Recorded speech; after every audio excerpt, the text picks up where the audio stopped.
At alam mo, napakaganda po ng ating mapagkukwentuhan sa umagang ito kasi siguro some of us ay siguro talagang namamaluktot na at syempre talagang pinipilit na pagkasyahin ang tight na budget. Pero ang tanong sa mga ganyan, saan nga ba tayo kakapit, no?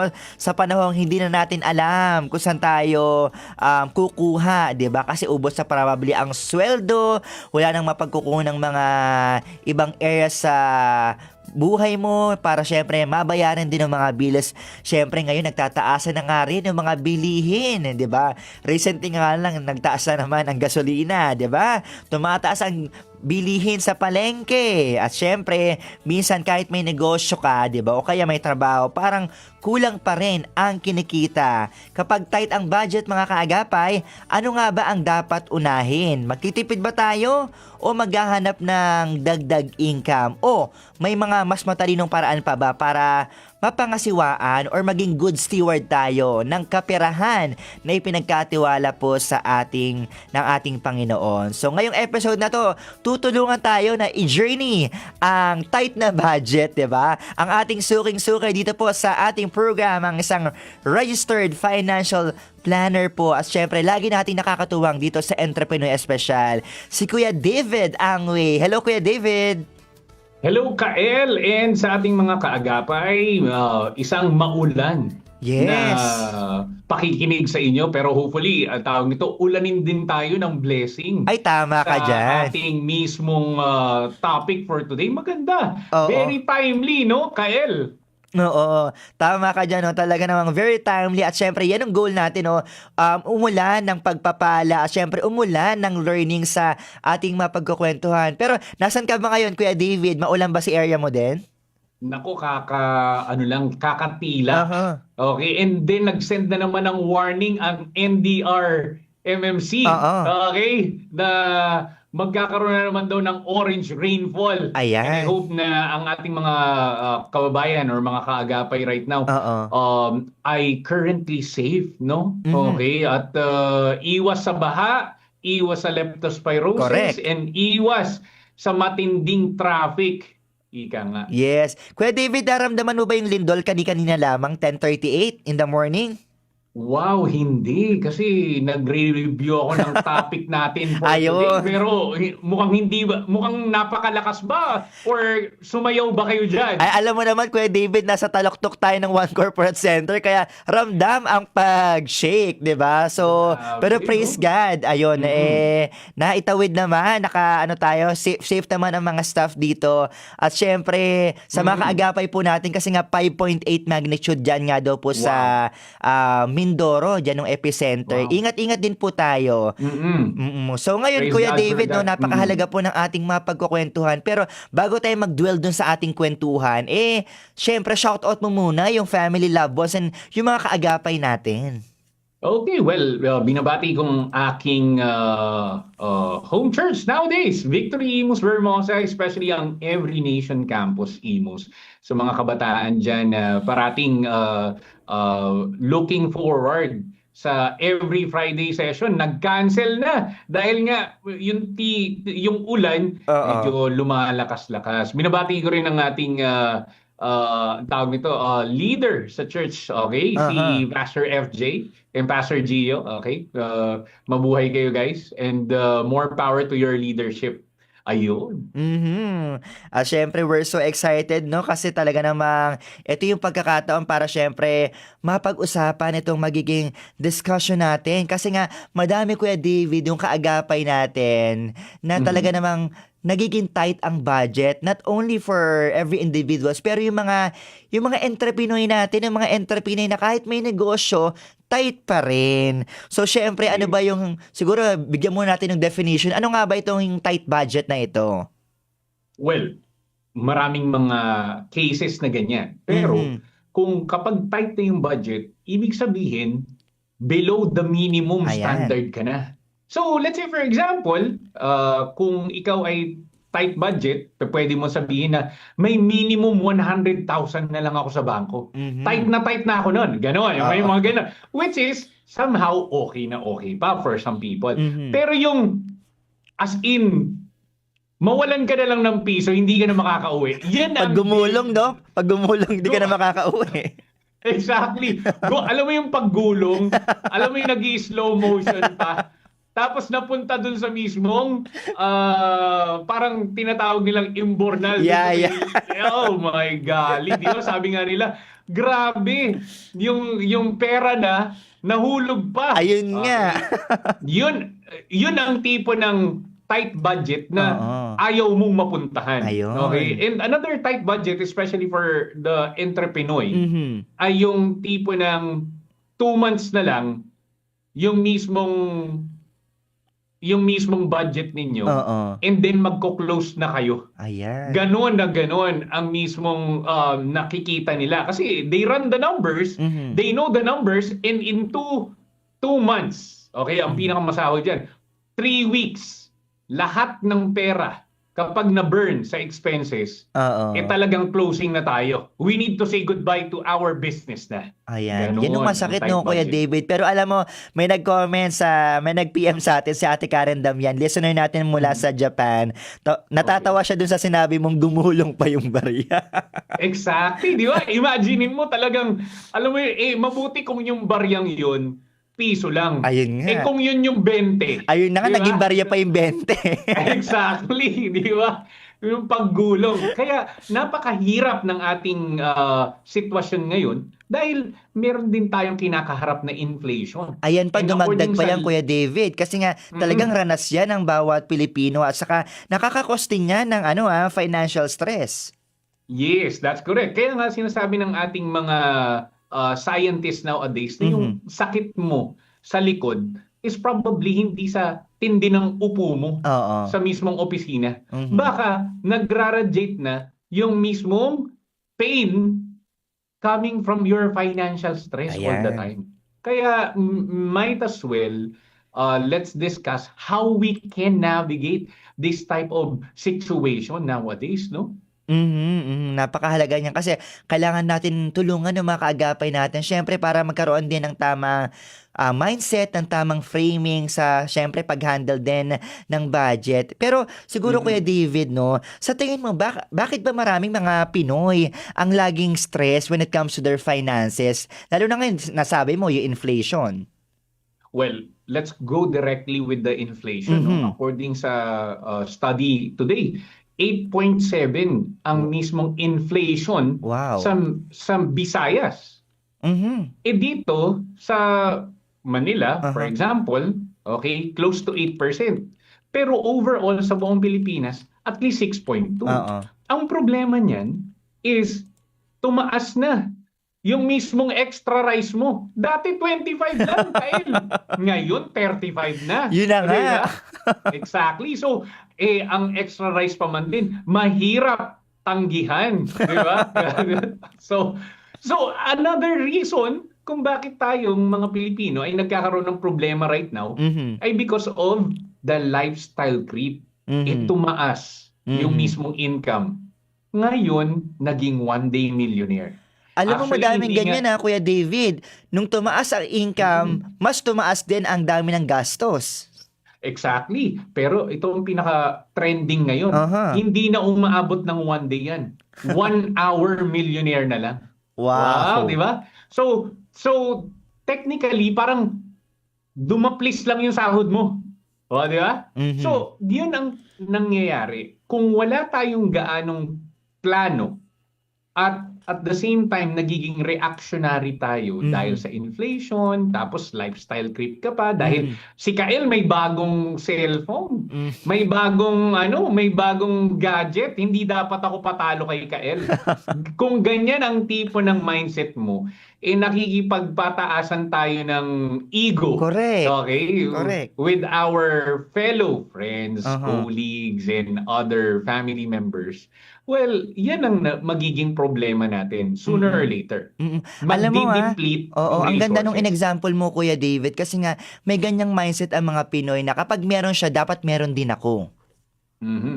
Bigyan kita ng idea. Recently, ang mismong Apple is already good with the Apple Pay. So Yes. ngayon, halos lahat ng mga kakilala ko, not only in the financial industry, Uh-huh. basta may iPhone sila, ay talagang in-insert na nila yung card nila. Okay? Wow, sabi ko, ang tindi. So ngayon, ang nangyayari dyan is there's always a price for convenience. Uh-huh. Kael, mas mahal mamili sa convenience store Mhm. kesa sa big store. Bakit? Kasi malapit lang sa'yo yung convenience store eh. Yes. And they can charge you bigger amount. Mhm. And that's something na ang ating mga kababayan need to reflect on. Yes, na convenient nga to. Pero convenient din gumastos. Correct. So convenient din mawala yung pera ko. 'Di ba? Mhm. Kaya hindi lahat dapat ng uso, Kael, ay pinagbibigyan.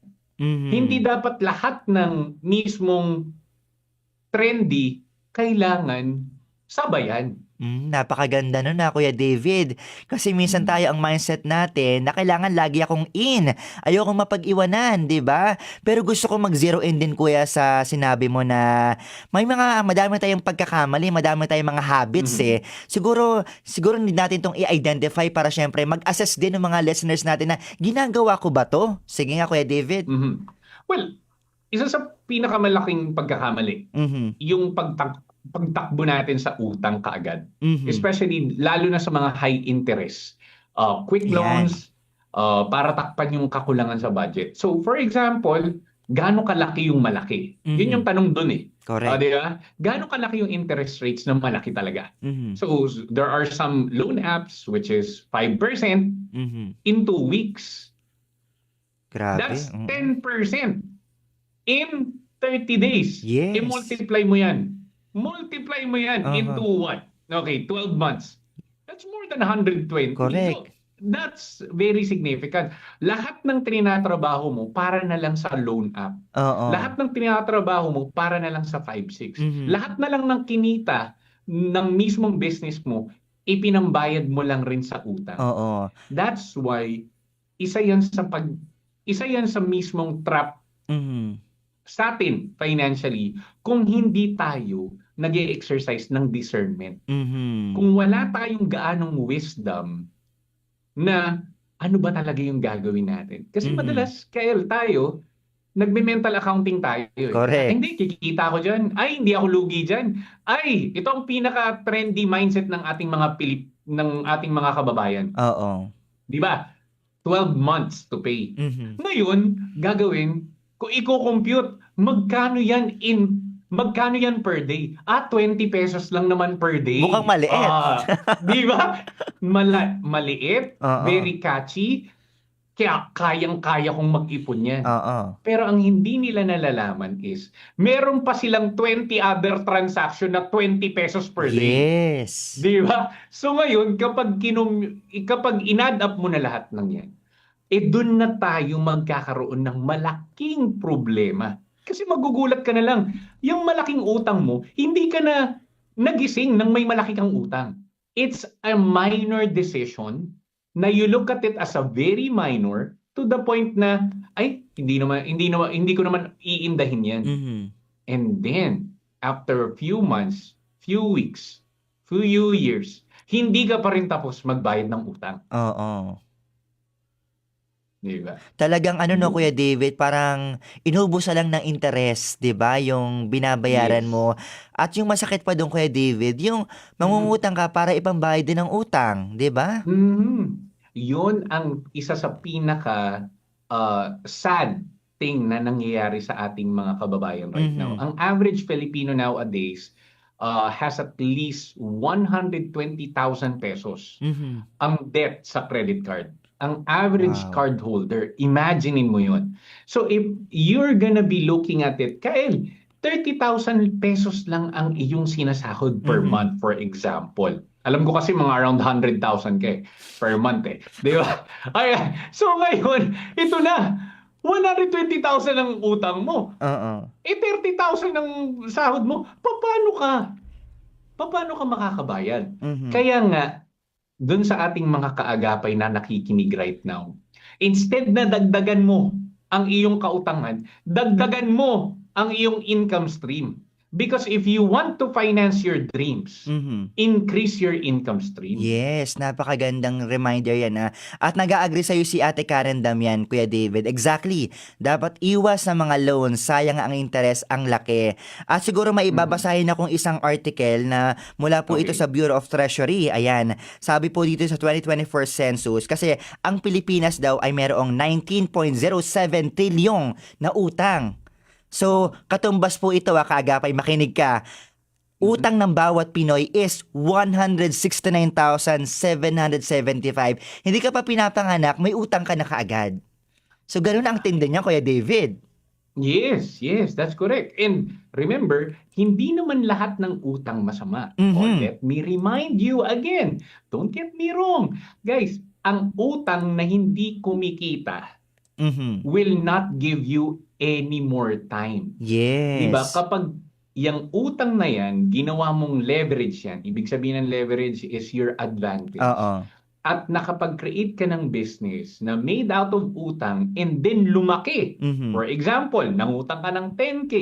Pero dahil dun sa 10K na yun, yung business mo naging 50K. Wow. At kumikita na. Nagkaroon ka na ng empleyado, nagkaroon ka na ng magandang community. So, ang ending, nabayaran mo yung utang. So, another one, expansion. Yan. So, sabi mo, hindi na sapat na isa lang yung branch ko. Kailangan ko gumawa ng another branch ulit. So, nangutang ka ulit ng 10K. Napalago mo yun ulit. And that's why, ang pera talaga is hindi talaga masama. Or ang utang ay hindi rin masama. Depende ito sa iyong paggamit. Oo. Pero kapag inabuso mo, inabuso mo, definitely doon ka magsasuffer. Kaya ang credit card for some people, sad to say for some people talaga, they are claiming na it's an evil. Hindi. The way how you manage it was the one, okay, na kailangan mong i-blame. Eh syempre, very impulsive ka. O Kael, di ba? So very impulsive ka. Nakita mo yung may bago na namang may bago na namang either gadget or di kaya bagong makinarya, di ba? So, in-attempt ka. Swipe mo yung card. Ayan. Bakit mo i-blame yung card? Di ba? Hindi dapat mo bini-blame yung card. Bini-blame mo dapat yung nag-trigger sa'yo. Hindi yung ads. Correct. Kundi, bakit ka nagpa-trigger doon? So, yan ang ating wake-up call, Ika. Oo. Kuya David, nabanggit mo ang credit card at madami ngang mga Pinoy gusto rin magkaroon ng credit card. Sabi nga natin, ang topic nga natin is tight na yung budget. Parang iniisip nila yung credit card ay extra money nila. Siguro ipaliwanag mo yung bagay na ito. Okay, isa sa pinaka-deadly na idea about credit card is gagamitin mo siyang emergency fund.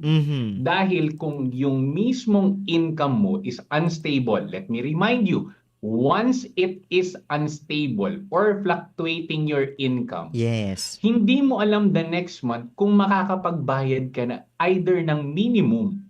Because anytime na magkakaroon ka ng delay, there's always a surcharge, there's a late fees, there's an admin fee. There are other fees na hindi lang included dun sa mismong decision mo na hindi ka makapagbayad. Eh kung ginawa mo siyang emergency at every single month there's an emergency, paano ka makakabangon, Ika nga? Unless na meron kang pinagkakakitaan. Well, very few people here in the country right now have at least 3 to 4 income stream. Eh kung marami kang credit card, let's say for example, may kakilala tayo. You can double check my YouTube about this one. I interviewed somebody na merong 11 credit card. Wow. And then 1M ang kanyang credit limit. Ang problema, during that time na meron siyang 11 credit cards, 30,000 lang yung kanyang mismong sahod. Na-max out niya lahat Wow. Yung 1M.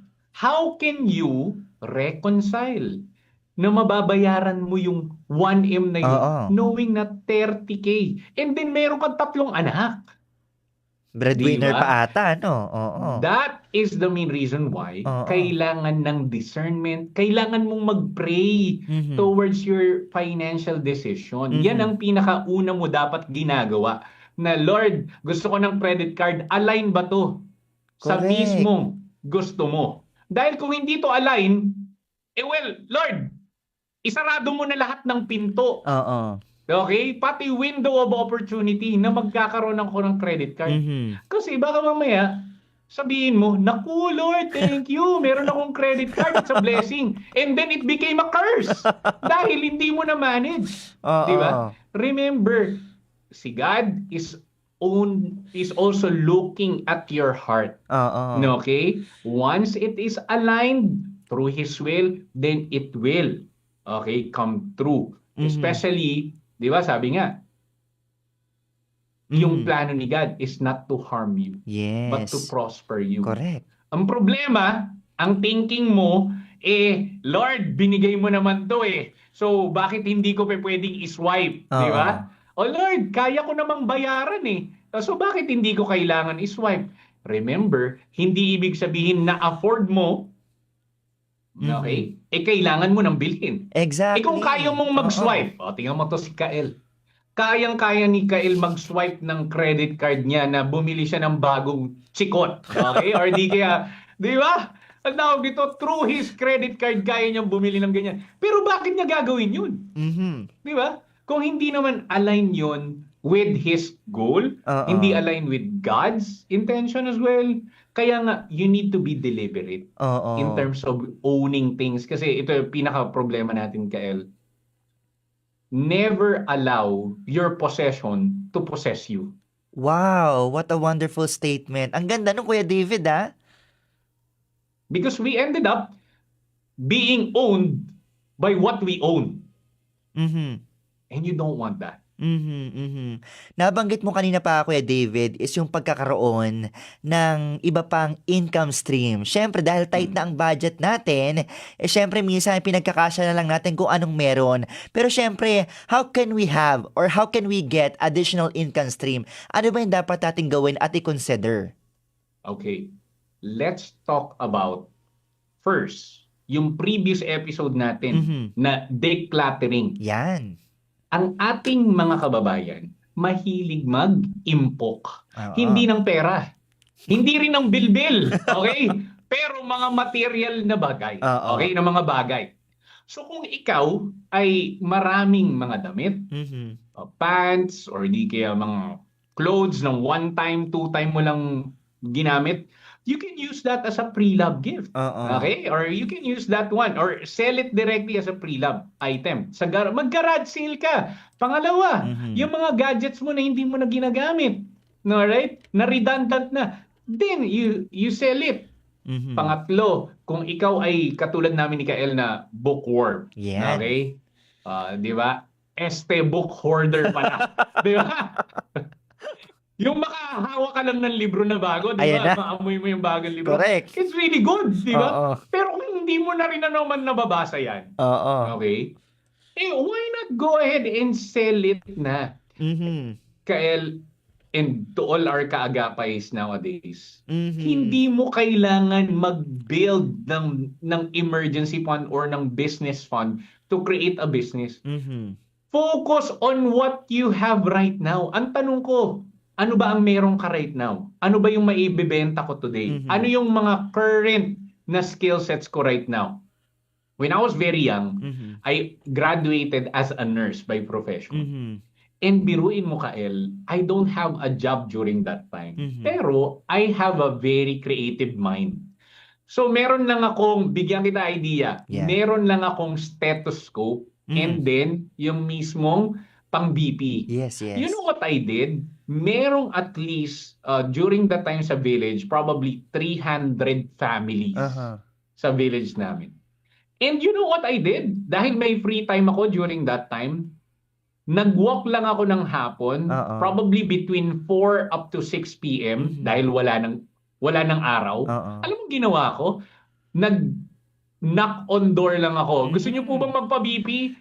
Inalam ko kung sino rito yung mga matatanda na, di ba? Na bihirang pumunta ng hospital or di kaya ng mga clinic. Yes. I'm a nurse by profession. I knew how to do the BP. Oo. I knew how to do the mismong stethoscope. So what I did was very simple. Mhm. Per BP 20. Oo. Kael, I was able to hit at least 20 pesos, 50 people yun. Wow. 4 to 6 p.m. Oo. 4 to 6 p.m. You know how much I earned during that time? Okay. May For some 1K ka people, na. tulungan nyo ako. I earned 1,000 Oo. pesos. Tax-free. Mm-mm. Okay? In Ano 2 pa yan hours. Kuya David, above minimum pa yan. Exactly. Kaya nga, to all our kaagapan, Oo. focus on what you already have. Mhm. Hindi mo kailangan ng pera. You need courage. Oo. Capital is good. Mhm. Pero having the courage to simply pursue what you want, try it. Alam mo, probably siguro in-approach ko doon, mga 100 people. Mag-BBP po. Uy, mag-BBP? Tapos, I run to them again the next week. Oo. Kasi wala akong magawa. I earned 1,500 the next time. Di ba? Oo. So, creativity and courage is actually bigger than the capital. Diba? So ayun, I hope na you guys are learning so far. Yes, at napakaganda ng example mo. Talaga namang siguro reminder ito for our listeners na magkaroon din ng courage and syempre, kung may mga passion din sila, pwede nilang gawin to, di ba?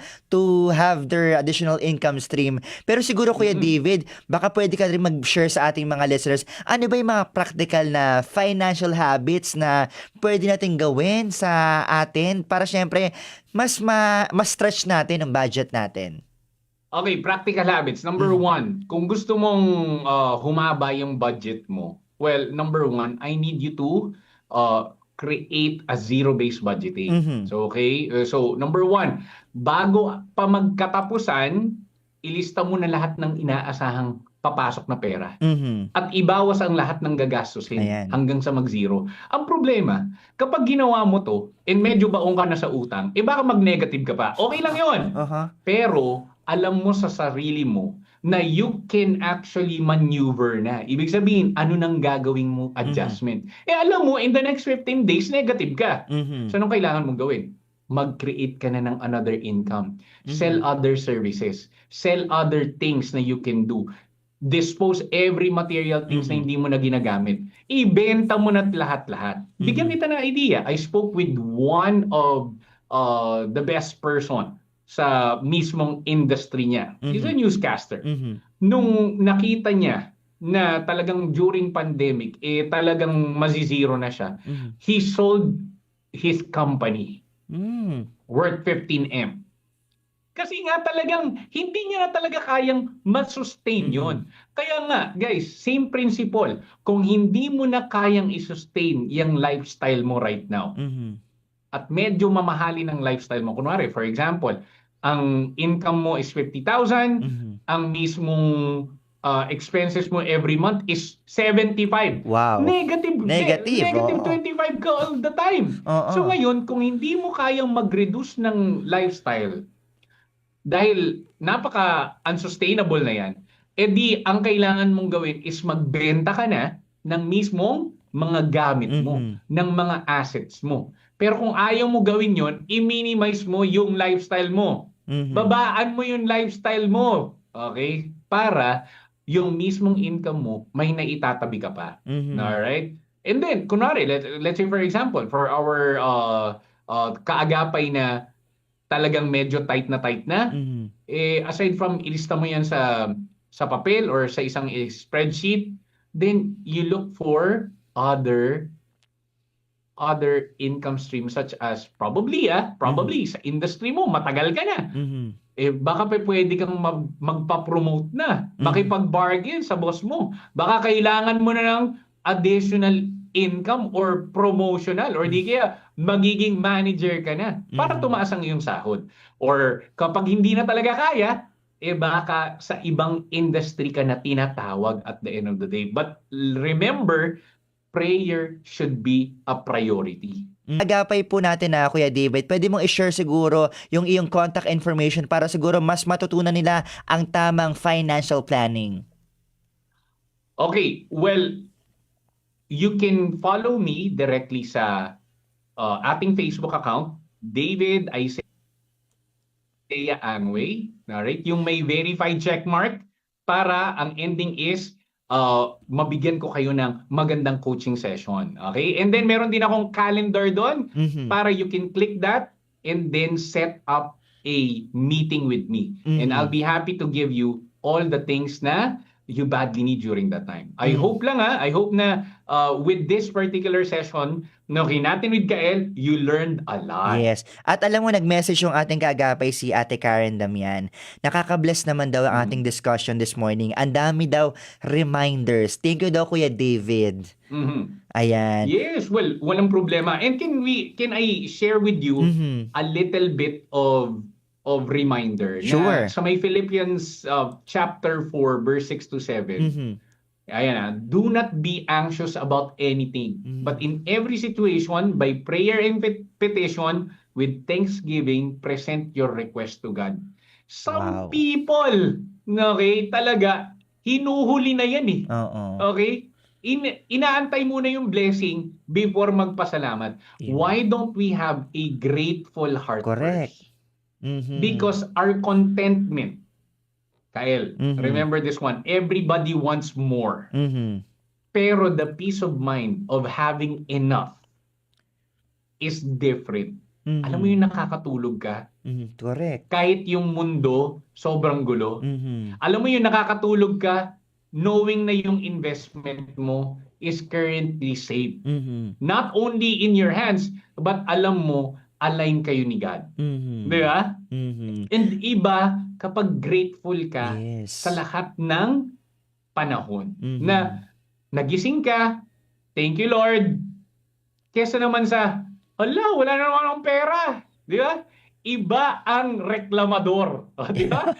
Nakakawala ng mismong energy. Correct. That's why yan ang aking mensahe, especially dun sa mga taong mga nakikinig sa atin right now. If this is your first time, I hope na na-bless ka sa ating conversation with Kael. Muli, Kuya David, maraming salamat sa time, sa wisdom na ibinahagi mo. Not just only for the listeners, but also for me. No, talagang napakagandang reminder. At sa mga kaagapay po natin, mag-connect na po kayo kay Kuya David. Available po siya sa social media at may website din po siya para syempre makapag-set kayo ng appointment. Diba, Kuya David? Yes, go ahead and double check my personal websites. That's davidangway.com. Just click the book, all right, para you can meet me very soon.